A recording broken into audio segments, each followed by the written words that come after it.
Streaming, I'd probably get off Facebook. Anyway, welcome to the JonTopofIt show on Facebook. I'm your host, John Meisberg, and today we have my guest, Ron Shaw. Happy to be here. Yay. Ron, I need like a clap machine. Fake audience, like all the sports that's going on right now. Like this. Have you seen like soccer and football games right now where they have the fake audience? I've seen the basketball games with the fake audience. And the fake audience sounds. And I thought I read somewhere that like for baseball, you can purchase a cutout or something. That maybe that's wrong, but I thought I read that somewhere. I saw in Colorado they took cut out cardboard figures of all the South Park characters for the stands. They actually did this. Wow. In fact, I'm gonna kind of want to show it. Let's see. Wait. Yeah, I was talking to someone a couple weeks ago about how to get onto how do I get a front row seat to one of the basketball games, like a virtual seat. I guess there's like a lottery or something, or season ticket holders have priority. Be pretty cool though. Because it's 25% capacity, right? Is that what you're saying? Well, no, I'm talking about a virtual seat. Like for basketball, they're in what they call the bubble, and then they have the virtual seats around the court where people are just on their webcams or whatever, watching it from home, but you can see them react. Huh. So I was wondering, how do you get that seat? How do you get a virtual spot? You got to know someone. Yeah, maybe. So anyway, look at this. This is this is what is this? The Denver Broncos today, wow. I believe. That's the Denver Broncos game. Yeah, I think so. They just put a bunch of South Park characters. That's a lot of effort. The entire town of South Park in the stands for the game.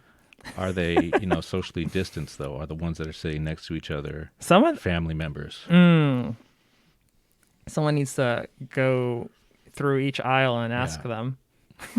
Temperature checks. Yeah.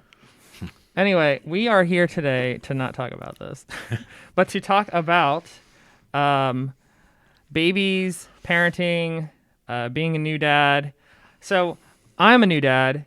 You are not. You have been a father for 3 years, and you also have two daughters as well. Right. Correct? So I've been a father for 16 years. 16 years. But you've been a father to a son for 3. Correct. But there's functionally no real difference in the beginning, minus the genitalia, I guess. Like, what is and when they're babies, pretty much. Right. I would say that. The only difference is your experience level when you have the third one years later. But yeah. Yeah. So you go into it being like, okay, I know this cry means probably this thing, or like this. No, I don't know. I wouldn't say that. You still haven't decrypted what cry. No. I've heard people say like, oh, there are 6 different types of cries, and I'm like, really? They all sound like crying to me. Right. Yeah. And the thing is, when do you decrypt those? Because it's not when they're crying. You're just like, here, take this, try this. Yeah. And by the time it's, they're done crying, I'm going to sleep. So I don't want to think about what those 6 things are. Maybe years after the fact. But then, is it useful anymore? I've always kind of felt like it was like the dog whisperer guy who's like, if you listen closely, you can understand what your dog is saying to you. And I'm like, no, I can't. Yeah. I've tried. I don't know what he's saying. Get through the night. That's my thing. Get through the night. Yeah. So I was basically going to ask you some questions about, based on my experience of being a father for an entire 6 weeks. And, I'm hoping that maybe, I'm not expecting much. I'm just hoping that, at the end of this, I'll feel a little bit better because I'll have gotten to vent and, Well, I appreciate that, because I think you should always keep your expectations low when you're talking to me. No, I mean, then you'll be surprised. Maybe, probably not though. I think there'll be some good that'll come from this for me and for other people who are listening. But I think the beginning like icebreaker question I wanted to ask you is, when does it get easier, Ron? When? When you forget. That is hard. What does that mean? When does it get easier? When there's a new challenge and you have to focus on that challenge and not on the challenges that are hard right now, maybe. Like for me. So you're saying like it like whatever you're complaining about being hard now like gets surpassed by an even larger thing to complain about. Not necessarily. I think when we complain about or even when we just think about something that's difficult, we're thinking about it, right? Mm-hmm. So when we stop thinking about it, it gets less difficult. Mm-hmm. So the more things that happen as a child develops, gets older, you're thinking about those things more, right? So when he's when he's 1 year old and he's trying to you're potty training him or whatever, you're not thinking about all those nights when when he was up crying, you couldn't sleep. Yeah. So it's a different it's a different thing that you're thinking about, but it does help with the this is so hard right now feeling that you're having.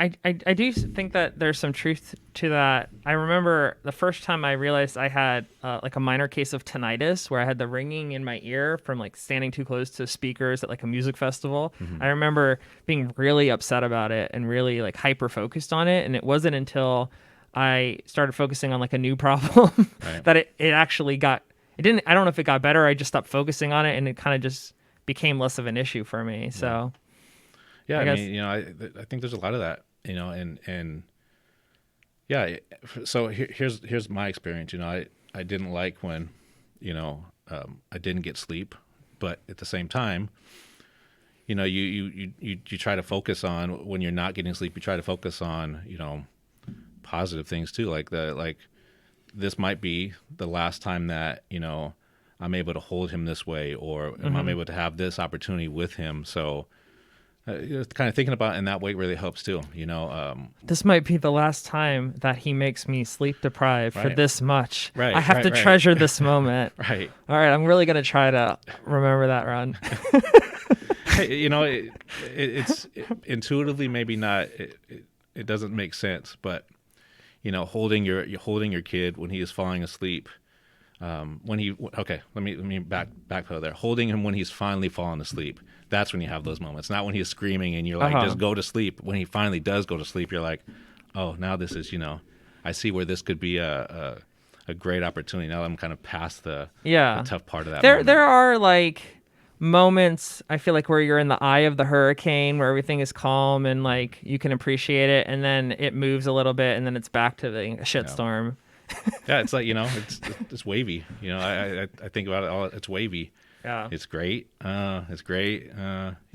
So I know you have 3 kids, but like just focusing on the most recent one that's 3 years old now, what was the timeline for like between 0 and 1? What was the timeline for when you started to notice things got easier for you? And what were the challenges for you, and how did you notice that they got better?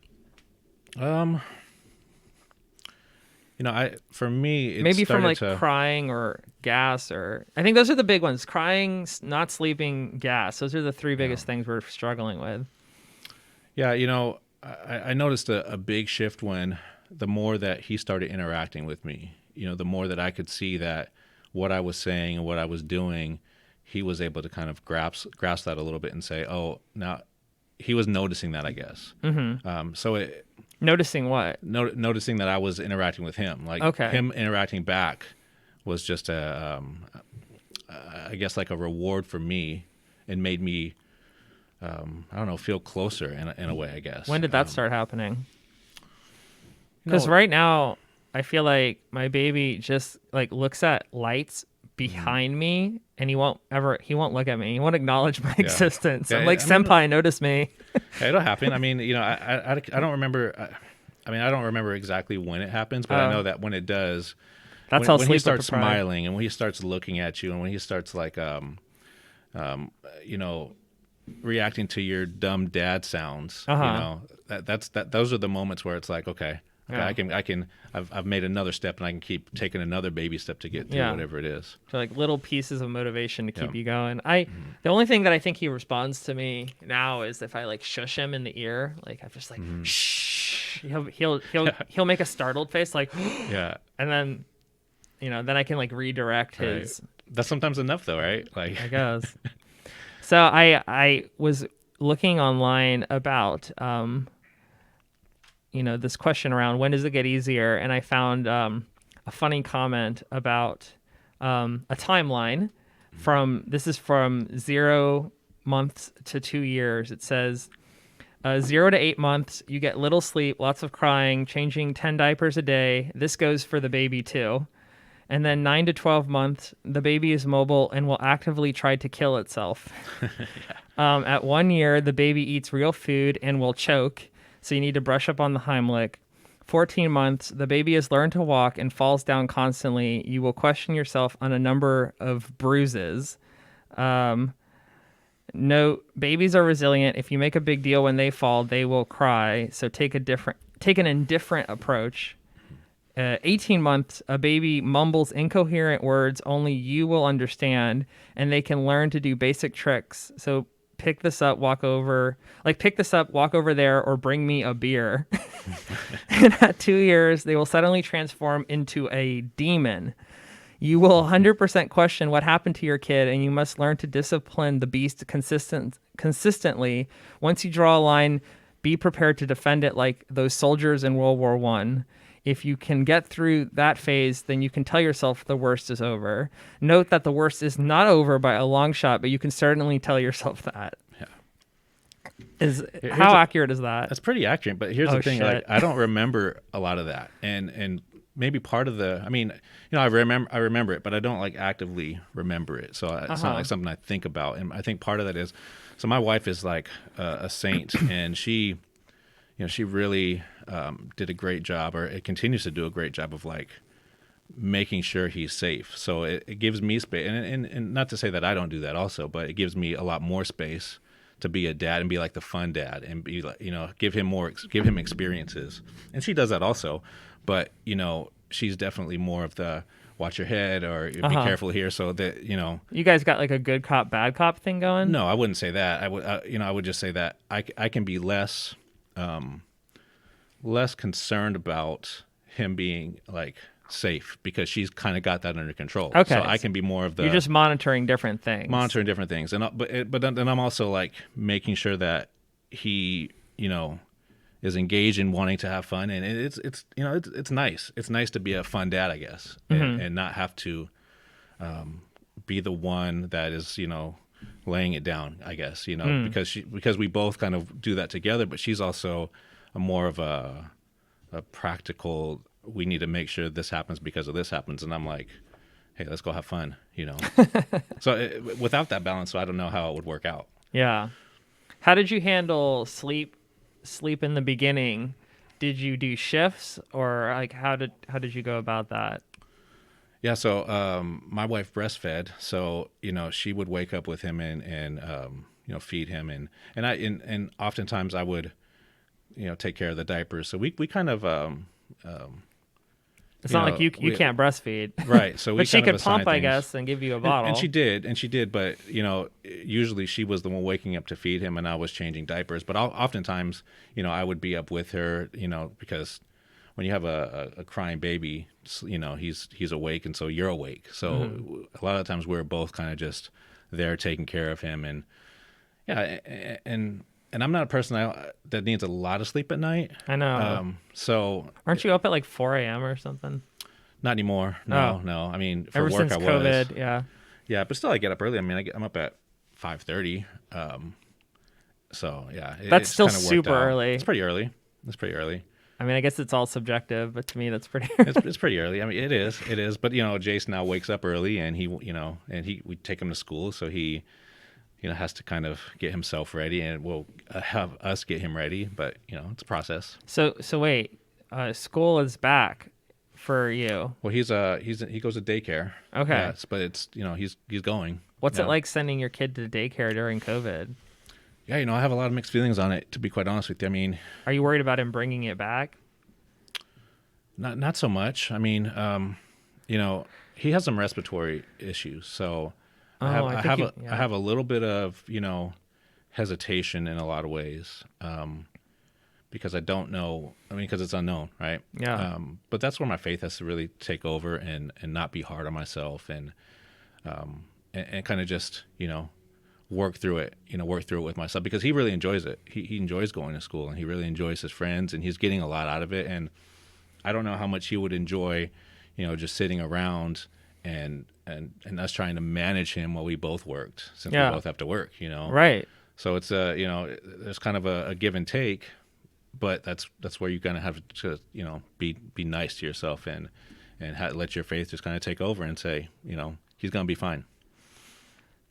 Yeah, I mean, I've heard a lot of parents are really struggling with having their kids be around at home while they're also trying to get work done. Like, Yeah. it's a challenge to do everything. I actually saw this picture. I was trying to find it, but someone like put an iPad inside of a they built like a fake teacher and put an iPad where the head Right. is and stuck it in the garage and then built a Mhm. table to like try to recreate like a classroom setting, but Yeah. it's not the same. That's But tough. You have to be able to. I mean, they have to be able to interact with other kids and figure out how to manage life with other people, and and the learning is just it's better there because they can have the attention that they need yeah. throughout the day. Yeah. I mean, there's no way we could both work a full-time job and teach a 3-year-old the way that he really needs, rather than just putting him from the TV for hours. Yeah. Yeah, I mean, I had thought about that, and I used to think, oh, if I worked from home, then maybe my kid didn't need to go to daycare. But yeah, then you miss out on a lot of the positives of going to daycare, which is like the social interaction and the undivided attention that they can get versus, if you're in a meeting and then you're like, you have your kid behind you saying like, Dad, I want to do this. And Yeah. you're like, I can't help you right now. Sorry. Yeah, and it gets old saying that. It gets old saying 5 more minutes. Uh-huh. And it has an impact on them, because they're looking at you like you said 5 more minutes, 10 minutes ago. And at a school, they're actually getting that nurture, that we right now during the day can't give them. And then also, when they get home, we can also give them the best of ourselves, and we can, really focus on them, instead of being half focused. So what are the precautions that they're taking at your daycare to make you feel like safer about letting him go? Do they like screen all the kids every day when they come in, like a fever gun, or what do they do? No, they don't do that. But all the staff have masks, and you wash your hands before and as you're leaving, and the kids do the same.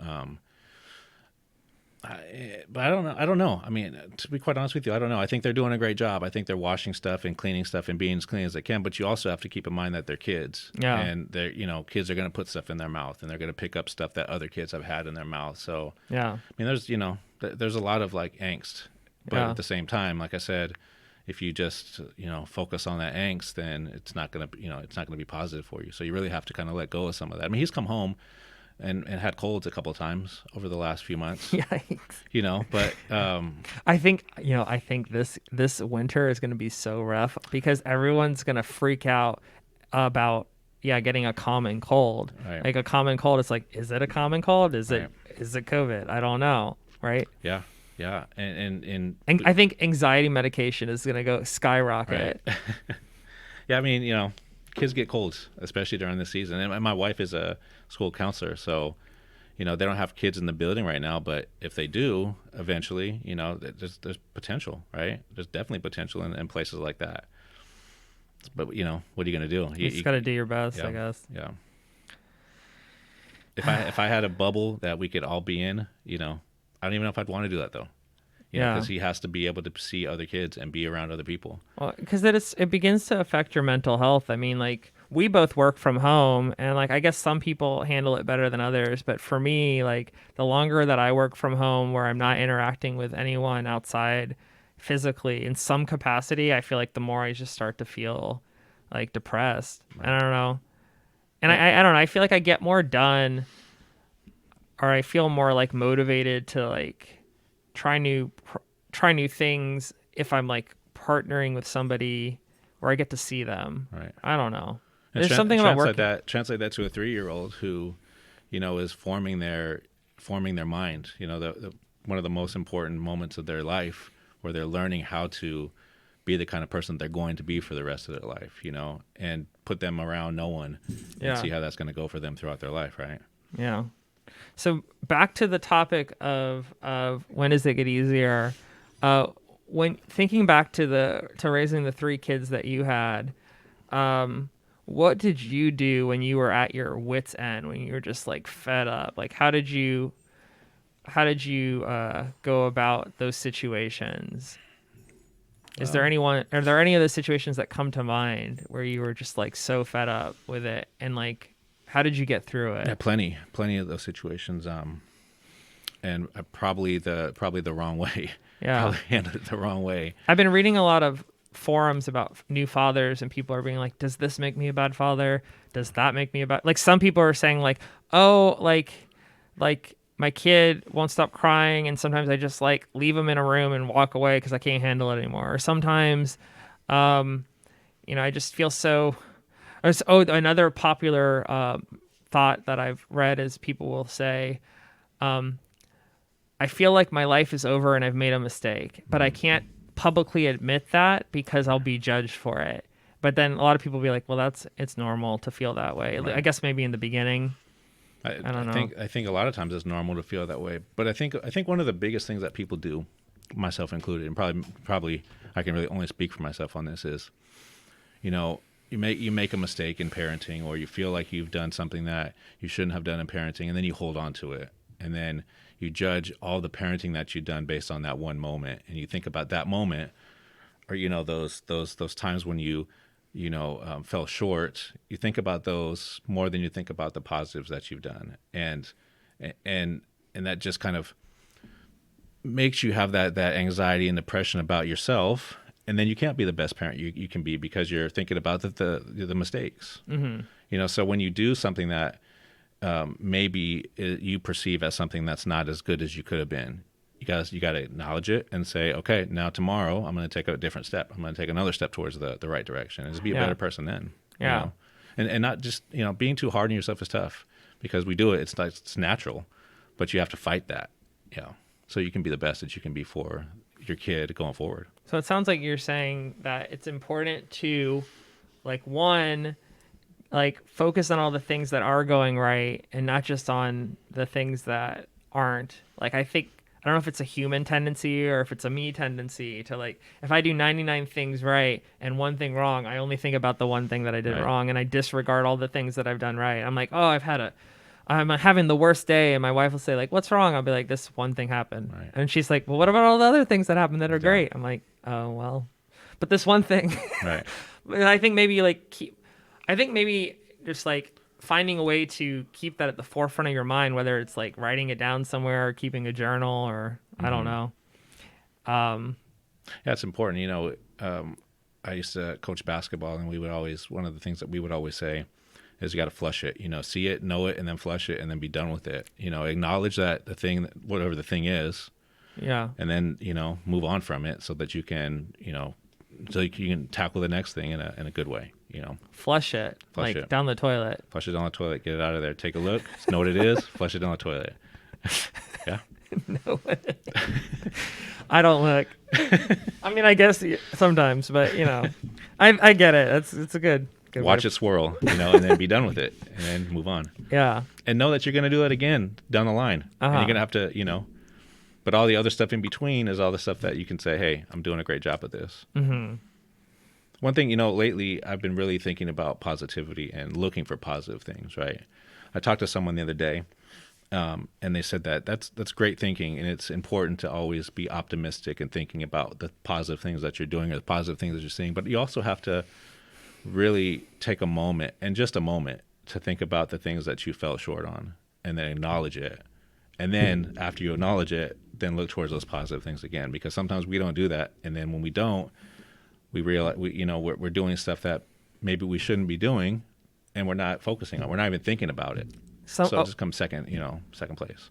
A way that I've been trying to go about doing something similar is, like, in the morning, I will try to write down, like, what are some of the main things I want to accomplish today. And then at night, I will look at that list and see all the things that I've done and I didn't get to, and then think, like, okay, what went right? What could I have done better? What am I going to do tomorrow? Yeah. And, like, try to spend, like, a little bit of time, at least at night, planning for the next day. Mm-hmm. And I think maybe, like, doing that right before bed also allows your brain to try to, like, figure out how you're going to do it better while you're asleep. Like, Right. I know we both work in learning development, and I know that there's like, I think I just researched this. There's like 2 different modes in our brain. There's hold on, I just wrote this down. It's actually, where is this? It's focus mode and diffuse mode. Like there's the mode of your brain where you're like trying to do something, and then there's diffuse mode where you're not trying to do something and your brain's trying to make sense of it. So like if you go for a run, or if you are meditating, or in the shower, or laying in bed, like your brain's trying to work it out.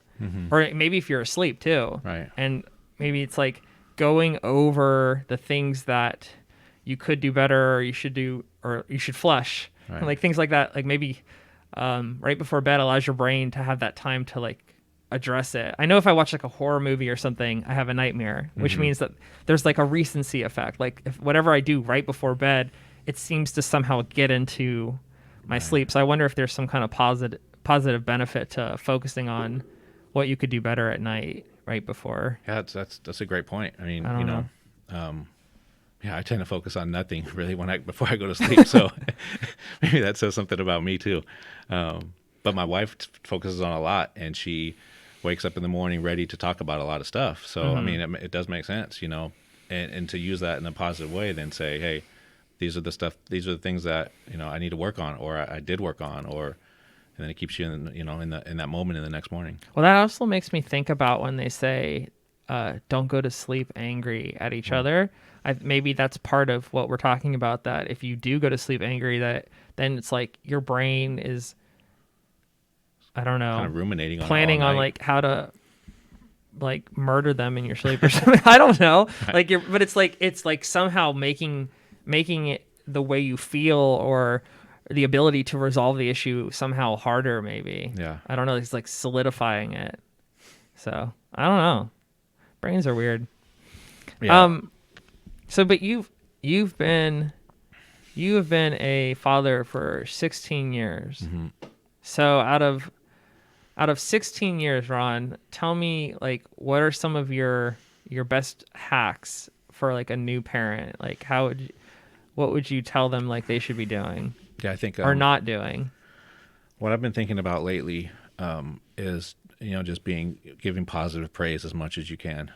For my son, I'm always telling him how great of a job he's doing, and how awesome that thing is, or just looking over at him when he wants to show me an art, piece of art or whatever it is, right?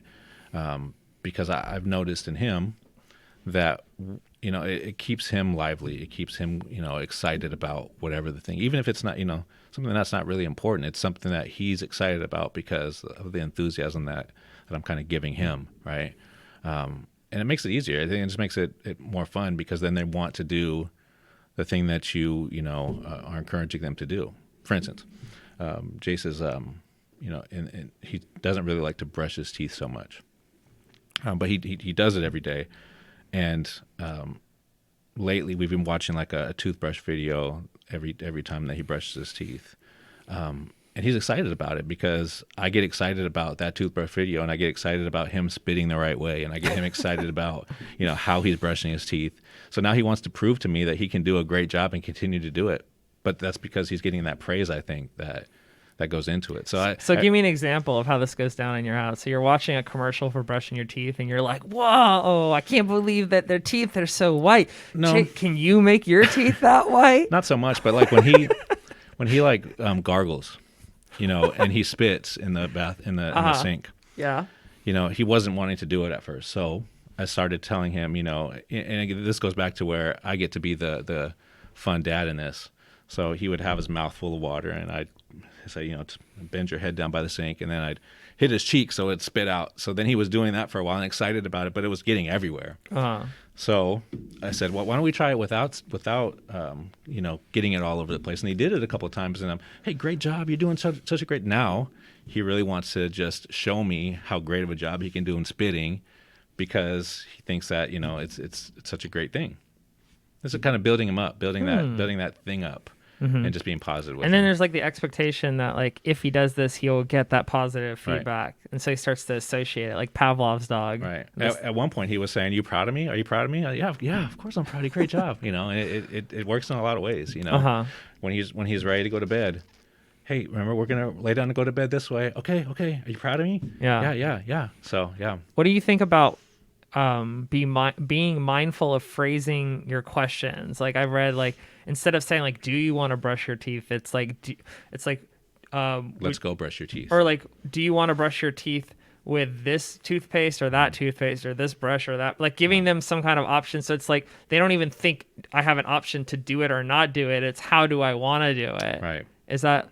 I don't mean. Maybe that works with kids until a certain age, till they get old enough to be like, wait a minute, I don't want to do it in the first place. Yeah, but you know, you can give them an option, and this is what we do with Jace a lot. You know, we'll say, okay, you don't want to do that. How about we give you another minute to do the thing that you want to do? And so he'll say, okay, 1 more minute. Or sometimes he's getting to the point now we'll say, 5 more minutes. And he doesn't know time really, but he just wants more than that one. So say, how about 2 minutes? And then he'll say, 4 minutes. And then we'll say, how about 2 minutes or 0 minutes? And he's like, okay, 2 minutes. And then we don't have to tell him 2 minutes later. We can just say, okay, it's been 2 minutes. Come on. And then here he comes. So it doesn't work all the time, right? It's not going to work all the time, but it does work often. Yeah. Yeah. So like basically you're saying lowball your child, Yeah, and then absolutely. they give you a counter offer, and then the compromise is what you wanted anyway. Right. This is like sales for your children. Or we can say, hey, 5 minutes. And then in 1 minute say, okay, it's been 5 minutes. And I'll say, wait a minute. Okay, I guess you're right. Because I don't know time yet. I'm 3. You know, it works out. And then they get a little bit older, like, wow, 5 minutes is so long. Right. Time shifts, young man. Time shifts. Okay. Let me tell you a few child hacks that I saw from people on Reddit. They were saying, Hold on, before you do that, have you developed any of your own so far? yeah, I mean, I've only had a kid for 6 weeks, but right. I do have a few, but I mean, like, they're not. It's all right. Let's unpack them. We bought this thing off of Wish. It's like a bottle holder. It's like this microphone arm right here, but at the end it's like a little clip, and you put a bottle in it, and you put this on their chair or whatever they're sitting in, and you just dock the bottle It's there. like a hamster bottle. Yeah, and they basically just feed themselves.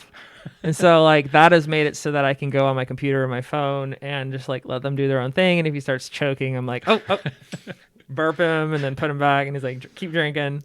I mean, like, it's just, I think there's these little things that you can do as a parent to keep sane. You know, like, I just feel like if he monopolizes too much of my time, I start to resent him. I'm just being honest. So I'm trying to find like ways to like, how can I take care of you, but also keep doing things that I want to do, you know, not give up everything. So that's the battle that I wrestle with. It's like, how can I be a good parent, but also focus on like, I want to work on my podcast or play a game or so there's that. I think as far as getting him to go to sleep, I've noticed that like, if you do things in a certain order, it seems to be most effective, because then you're not like waking him up again. So like my order is like, he starts to fuss and he's like, I'm like, okay, here it comes the storm. So I'm like, I will strip him down, change his diaper, put him in a swaddle, feed him, and then like try to exhaust him, like play with him right after I feed him, like just move his arms and his legs and show him some lights and just try to like overwhelm him, like all his senses until he just starts to yawn. And then I put my hands over his eyes and I'm like, okay, you're done. Yeah, done. And then I try to put him to sleep on a flat surface so I don't have to pick him up again and then move him. Because if I move him he loves to sleep in his seat where he sits up, but if I move him from that to a flat surface like a bassinet or a crib, he wakes up. It's over. Yeah, so I have to start all over. So I try to put him in a flat surface, and then so I try to follow those steps in that order, because like if I feed him and then I go to change his diaper, then it's like it wakes him back up. Right. It's like I'm trying to like slowly bring him back down again. And food is a great way to calm him down, I've noticed. So yeah. That pattern, not that exact pattern, but I think that happens, it continues at least till, you know, that Jace is kind of on that same pattern. Not that particular pattern, but yeah, like when he's going to sleep, he has an order, And if he stays on that order, generally he sleeps better. And if not, he's fussing and trying to stay awake at 9:30 at night. So Well, it's good I'm learning it now, I guess. yeah, yeah, it is. I mean, it is. Let's see. I'm trying to think if anything else stands out. I don't know. Oh, I mean, we have this medicine ball, like the things you do yoga on, like the they're really big balls that you sit on and you bounce up and down on them. That, like, for some reason, that really gets him to calm down if he's crying. I don't know what it is, but he really likes that. I don't know. Some kids like those, like the motion, like swings and stuff. Like, I remember my brothers growing up, they would only sleep in a swing. But not all kids are like that. But when you find that thing, definitely use it. But the frustrating thing is, I go online and read about it, and pretty much a lot of people are out there shaming you. They're like, you're a bad parent if you let your kids. Well, I guess if you let them sleep in something like that unattended. Like some people, they put their kid in the swing or the seat and they fall asleep and they're like, all right, time for us to go to bed now. Right. And then I guess the danger is that at first I thought the danger was that the kid would roll over, and I'm like, oh, well, just put on the seatbelt. He'll be fine. He can't roll over. But that's actually not the issue of why a lot of these manufacturers of these products have been sued for their kid dying of SIDS. It's actually positional asphyxia, where the neck is like down. The head goes down, and they can't support their head. And I guess it like blocks off their airway, and they're just stuck like this. Yeah. And they can't get it back up, and the baby dies. Right. And I don't know. As a new parent, like, obviously it'd be horrible if my baby died, but like, it's horrible on multiple fronts. It's like, one, awful that the baby's dead, but it's also like my fault. Right. You're gonna hold on to that trauma. Yeah. Yeah. It's like it's my fault. It'd be one thing if it wasn't my fault, but like, oh man, I can't live with that. So. But it's really frustrating when it seems like that's what works the best to get him to sleep. It's like, God is a mean kid with a magnifying glass burning ants or something. It's like, why does it work that way? So I've been trying to find ways to get him to go almost to sleep and then put him on a flat surface and hope he'll conk out there. Yeah. Or just watch him. Like sometimes if he's going to sleep in a swing, I'll just sit on the couch. I've been staying up till 3 a.m. Yeah. Every morning. I stay up till 3:30 and let him sleep in his chair. And then I'll tap my wife and be like, it's your turn. Or I'll put him in the bassinet, and if he wakes up, I'm like, it's your turn. Right. Yeah. It's tough. I mean, you just have to be flexible and, be okay with whatever works that night until you can get through some of that. I mean, we've had Jay sleep in the car seat once. We've had him sleep, in the bed with pillows all around him. And I mean, it just, sometimes you just got to do what you have to do to get through it, and it gets easier, when it's not, they'll start to take care of themselves and you won't have to, but yeah, it's tough. It definitely is tough in those first weeks. Yeah. It's a new thing. So, it's tough. It's nothing you can really do to prepare for it either, I think the sleeping on a schedule and having shifts with my wife, and her mom is helping too.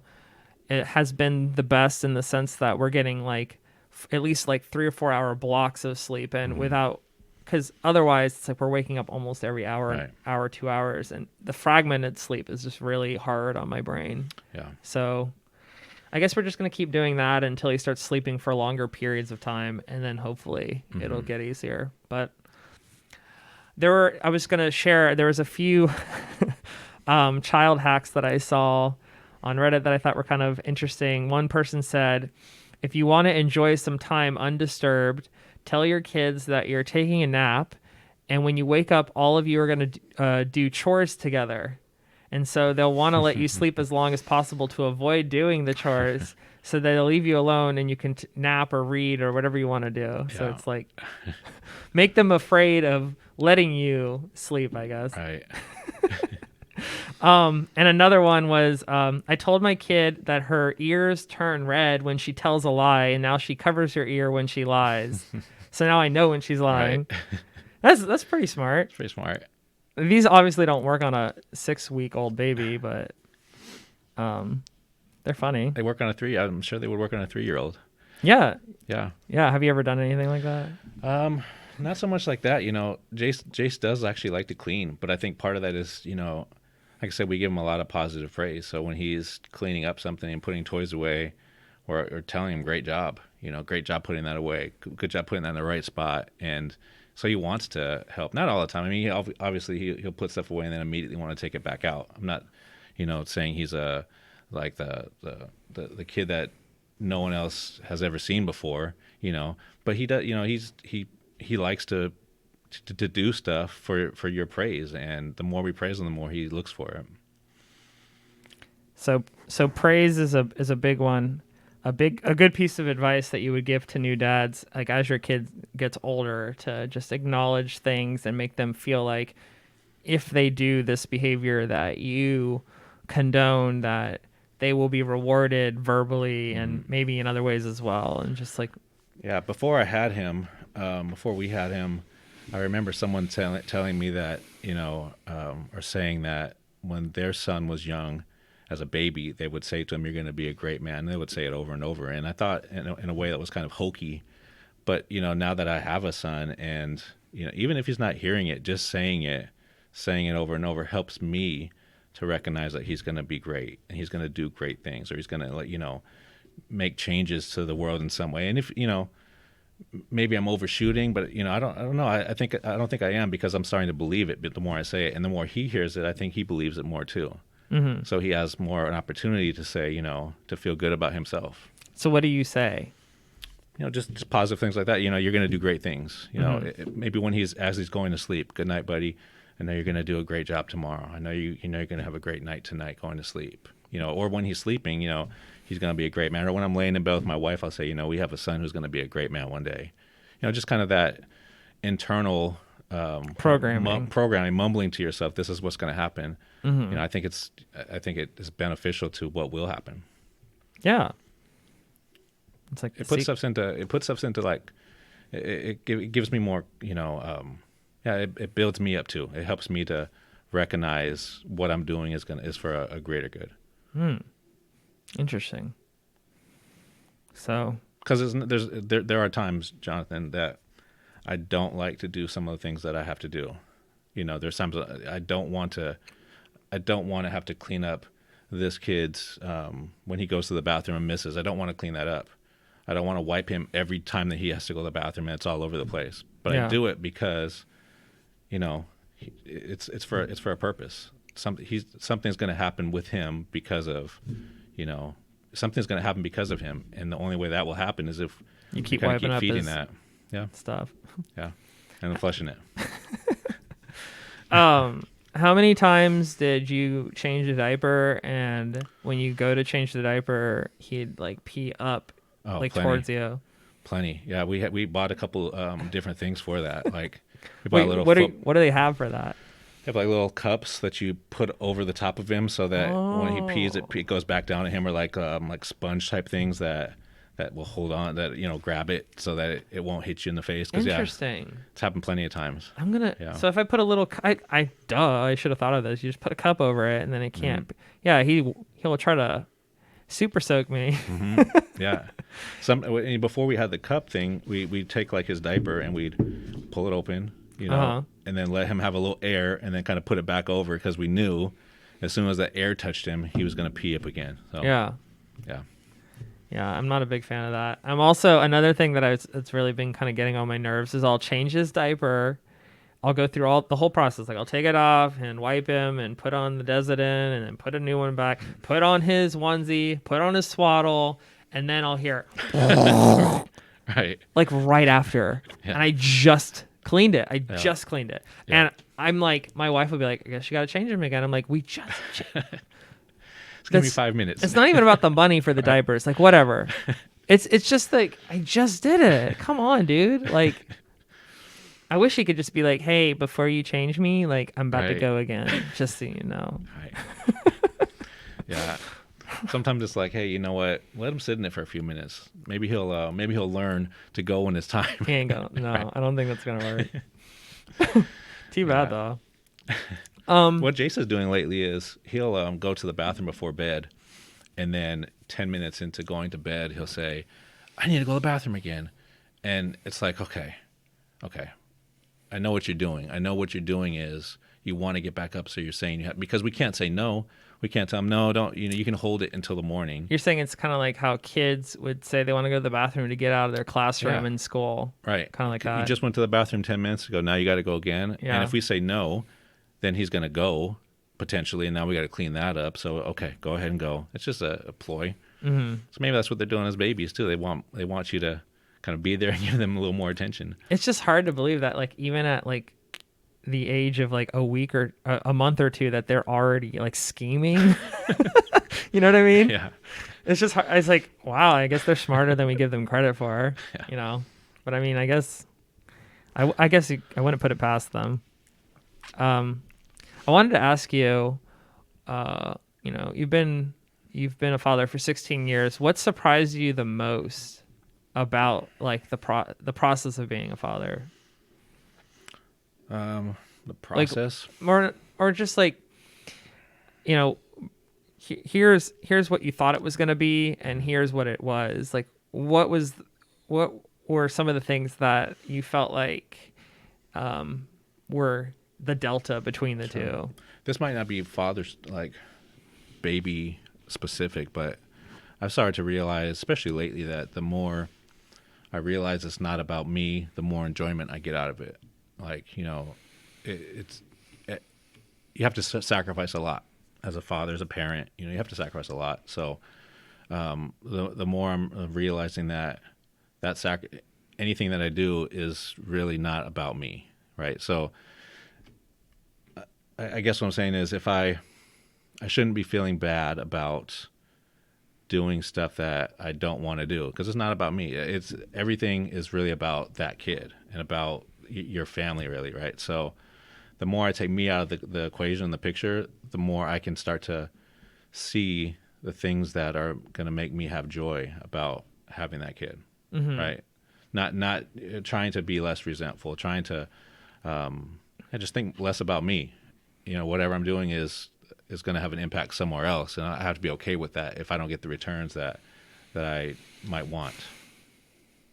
So, like, maybe this is kind of like coming around to the idea that like we're all interconnected, and that other people, like, caring more about other people and not just caring about yourself. And maybe like the more you already think that way, the easier of a transition it is into parenthood. And then like maybe the less you think that way, the more like the more it like kind of like tests you and makes you have to learn that lesson in the hard way. Well, I think everyone has to learn that lesson when they're a new parent, because you don't just go into having a kid thinking, about that kid, right? You've to the point when before you have a kid, you're thinking about yourself more, because you're the one that, you're around yourself more, right? But as you have a baby and the kid gets older and older, you start to just realize that some of that, that it's not about you. But it's tough, it's a very tough transition, coming from I only have to take care of myself to now I have to take care of this kid. And I also have to take care of his mom, because his mom has to feel good about this, and I have to kind of, do what I can to help both. Yeah. And maybe it's like you start seeing your family as like this ecosystem and that you're a part of, and that the whole thing has to thrive, or the whole thing kind of just doesn't work. Right. It all has to work in tandem, I guess. Right. Yeah. And it's not about, yeah, correct. And then you have to kind of think about your feelings and how, you have to let some of your feelings go, I guess. For instance, like, you plan something for your kid. I take Jace out to do something, and I'm really excited about doing it, but he's not excited about it. So now I'm down about how this whole thing I planned wasn't, what Jace wanted to, or what I wanted Jace to feel about it. Then that impacts me going forward. It impacts the rest of my day. So now my family is suffering because I'm impacted about it. So the more I think of the less I think about my feelings in it, and just think about it is what it is for whatever, then the more that you can kind of get past it and move on and think about the next thing that you need to do. So how do you get past it? Practice. I mean, just kind of talking to people, practicing, working on it, or thinking about it. I think that personally, I get into a funk and I have a hard time getting past things.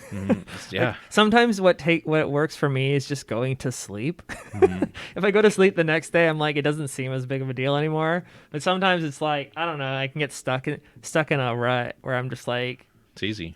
yeah, you get like you like hyper focus on something and then it just like brings you down and it's hard to like shake it, I guess. I mean, I talk to regularly. I talk to a couple people. Like every week, I'll talk to a friend of mine named Bob, and I'll talk to people quite often, and just kind of think about where I'm at and what I'm doing, and kind of have an open and honest conversation about my feelings, so that I can see, is that feeling justified, or is that just a me feeling, or is it just something that I need to get past so I can be better for Jace and for my wife and for society in general.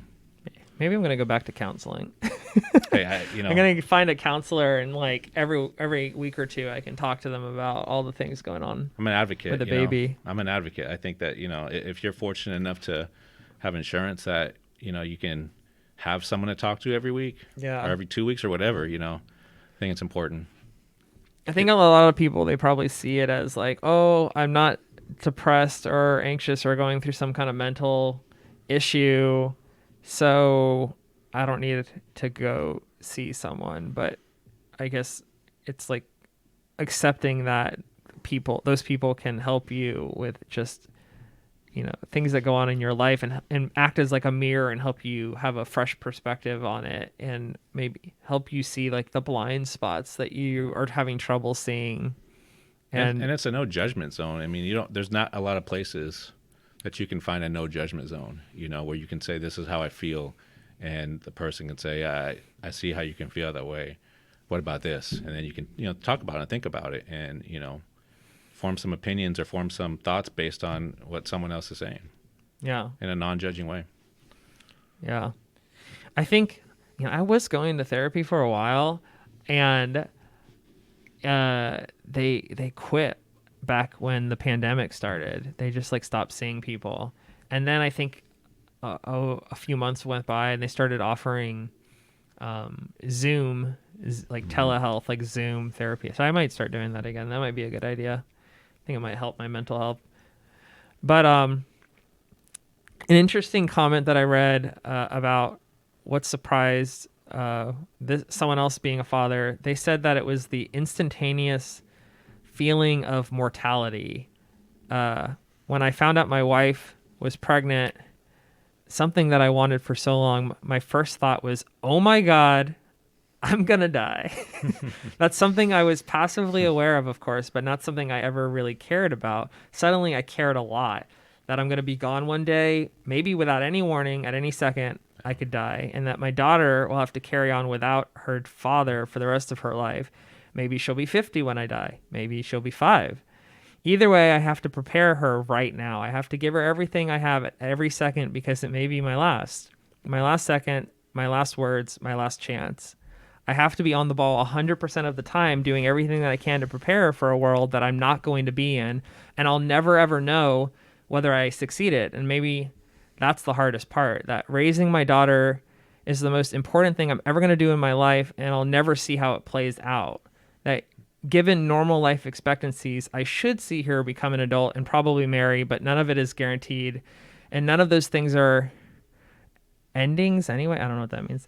I was 30 when my daughter was born, and if she waits that long to have children, I'll be 60. It's highly unlikely in that scenario that I'll see my grandchildren graduate high school. So it's terrifying to me, but I don't have time to be terrified because the clock is ticking and I have so much to do. This person sounds very anxious. A lot of angst. Yeah. I think that I feel it though. I do too.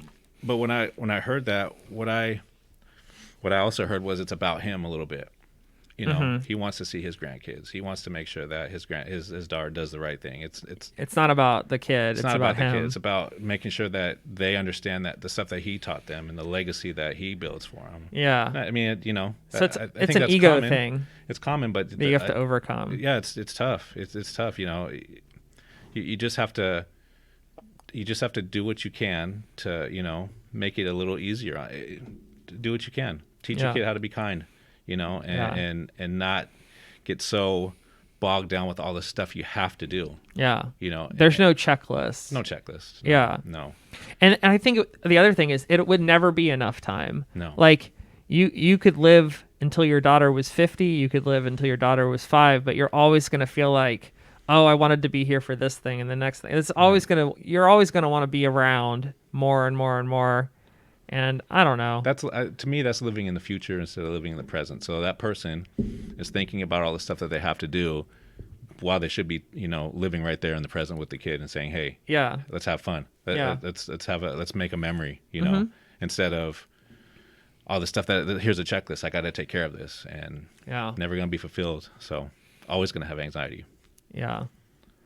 Yeah, I think that's right. You just got to be in the moment. I have a nice little sign over here. I don't know if I can grab it. Wait. This is my... I saw that. This is one of my favorite... I like that. Favorite phrases.